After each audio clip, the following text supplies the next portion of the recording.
Petrol बिजली gas इंतहाई महंगी। फरवरी में महंगाई की गर्मी। रमजान से पहले आवाम को होशरुबा महंगाई का सामना करना होगा। वजीर आजम के माशी मुशीर ने एतराफ़ कर लिया। बोल न्यूज़ से गुफ्तगू में डॉक्टर आबिद क़य्यूम सिलेहरी का कहना था कि महंगाई सिर्फ ईंधन ही नहीं, रुपए की कदर गिरने से भी बढ़ेगी। उनका कहना था कि अगर ये ना करते तो तेल खरीदने के पैसे भी नहीं होंगे।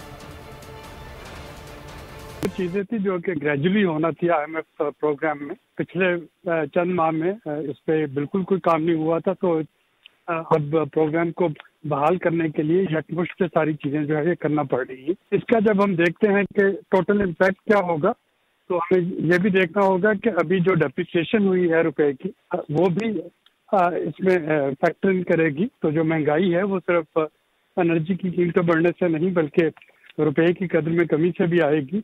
तो ये एक होशरुबा महंगाई का तूफान होगा जो कि रमज़ान से पहले हिट कर रहा होगा पाकिस्तानी अवाम को। खुदा न खास्ता अगर पाकिस्तान डिफॉल्ट की तरफ चला जाए तो फिर एनर्जी जो है वो सिरे से नहीं मिल रही होगी पाकिस्तान को। इंपोर्ट के लिए पाकिस्तान के पास डॉलर ही नहीं होंगे कि एनर्जी ला सके और उनको वो सप्लाई की जा सके। तो ये कड़वी गोली है जो बहरहाल मिस प्लानिंग की